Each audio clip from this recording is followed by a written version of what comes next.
தமிழ் சொந்தங்களுக்கும் தேசப்பற்றாளர்களுக்கும் மோகன் வேலாயத்தோட வணக்கம் தெரிவிச்சுக்கிறேன். இன்றைக்கி 76வது குடியரசு தினம். எல்லாருக்கும் வாழ்த்துக்கள் கூறிக்கிட்டு, இன்று என்னுடைய பதிவு என்ன அப்படின்னா, நாம் எல்லோரும் அரசியலை பற்றி ஓரளவு தெரிஞ்சுக்கணும் அப்படிங்கிறது என்னுடைய பதிவு. இது எல்லாருக்கும் தெரிஞ்ச விஷயம் தான். நம்ம என்ன புதுசாக சொல்ல போகிறோம் அப்படின்னு நினைக்கலாம். புதுசாக ஒன்றும் கிடையாது. நார்மலாக ஒரு சாதாரண மனிதன் எப்படி தெரிஞ்சுக்கணும் அப்படிங்கிற விஷயத்த நான் சொல்கிறேன். ஏன்னா அரசியல் நாலேஜ் இல்லாததுனால நம்ம தவறான ஆட்களை தேர்ந்தெடுத்து அவங்கள ஆட்சி செய்ய விட்டு அதனால் அல்லல் பட போகிறது மக்களாகிய நாம் தான்.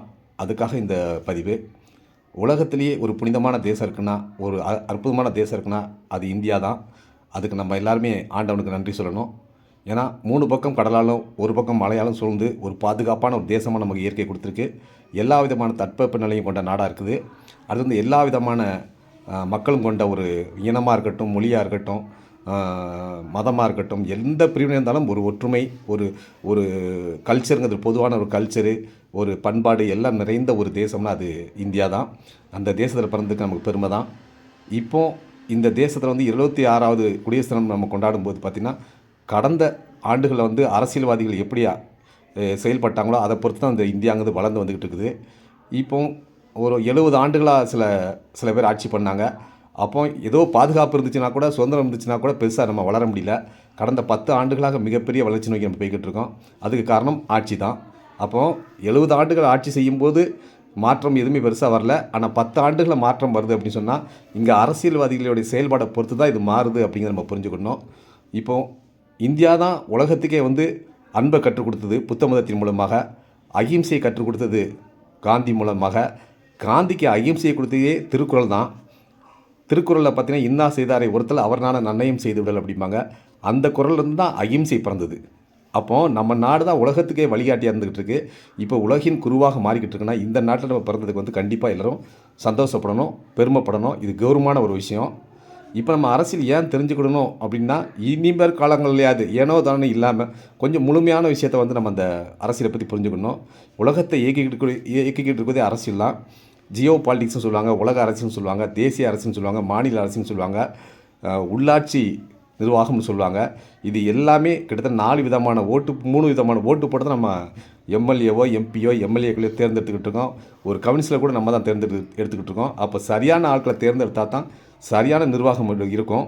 கிட்டத்தட்ட நம்ம நாட்டில் காமராஜரை நம்ம பார்த்துருக்கோம், கக்கனையாவை பார்த்துருக்கோம், முத்துராமலிங்கத்தை பார்த்துருக்கோம், சுபாஷ் சந்திரபோஸை பார்த்துருக்கோம், வாஜ்பாயை பார்த்துருக்கோம், எம்ஜிஆரை பார்த்துருக்கோம். இவங்களாம் அன்பு பண்புன்னு தேசத்து மேலேயும் மக்கள் மேலேயும் மிகப்பெரிய லெவலில் ஒரு பற்று கொண்ட ஒரு தலைவர்கள். அதே மாதிரி அப்துல் கலாம் ஐயாவை சொல்ல வேண்டிய அவசியமே கிடையாது. மிக பிரம்மாண்டமான ஒரு மனிதன்னா, மிகப்பெரிய ஒரு மகான்னா அது அப்துல் கலாம் ஐயா தான். இந்த தேசத்துக்காக எவ்வளோ பெரிய பணியாற்ற அவர் வாழ்க்கையவே அர்ப்பணித்து பண்ணியிருக்காங்க நமக்கு தெரியும். நம்ம வாழ்க்கையில் அர்ப்பணிக்க வேண்டிய அவசியமே கிடையாது. ஒரு நாளைக்கு ஒரு 5 நிமிஷம் இந்த அரசியல்னால் என்ன, இதனால் எப்படி மக்களை செயல்படுத்திக்கிட்டு இருக்காங்க அப்படிங்கிறது தெரியும். ஒரு சின்ன எக்ஸாம்பிள்னா, அந்த கட்சிக்காரங்க அந்த ஆட்சியாளர்கள் இந்த கடனை வச்சுட்டு போயிட்டாங்க, நான் கடனை அடைக்க போகிறோன்னு போகிறாங்க. அப்போது இவங்களும் கடனை வச்சுட்டு போயிருந்தாங்க. இதுதான் அந்த ஆட்சியாளருக்கு நடந்துகிட்ருக்கு. ஆனால் ஆட்சி செஞ்சுக்கிட்டு இருக்கக்கூடிய அத்தனை பேருமே வளமான வாழ்க்கை வாழ்ந்துட்டு இருக்காங்க. பல கோடி ரூபா சம்பாதிக்க மாட்டாங்க. நம்ம பார்த்துட்டு இருக்கோம், அதை கேள்விப்பட்டுக்கிட்டு இருக்கோம். மறுபடியும் அவங்க வருவாங்க, அவங்களுக்கு நம்ம ஆதரவு கொடுத்துட்டு இருக்கோம். அப்போ இங்கே நல்லவர்களுக்கு நம்ம ஆதரவு கொடுத்தா தான், நல்லவர்கள் இருந்தால் தான் நம்மளை நல்ல விதமாக ஆட்சி பண்ண முடியும். தவறான ஆட்களுக்கு நம்ம ஆதரவு கொடுத்துட்டோம்னா தவறுகள் வளரத்தான் செய்ய முடிஞ்சு அது குறையதுக்கு வாய்ப்பே கிடையாது. இப்போ உலக அரசியல் அப்படின்னு நம்ம போகும்போது பார்த்தீங்கன்னா, அரபு கண்ட்ரிக்கு போனீங்க அப்படின்னா திருடுனா கையை வெட்டுவாங்க, பாலியல் தொல்லை பண்ணால் தலையை வெட்டுவாங்க, குற்றம்ங்கிறதுக்கு உடனே கூட பயங்கரமான தண்டனை கொடுக்காங்க. சிங்கப்பூரில் போய் எச்சி துப்ப முடியாது, குப்பை போட முடியாது, உடனே அரெஸ்ட் பண்ணுவாங்க. மலேசியாவுக்கு போனால் கசையடி கண்டிப்பாக உண்டு.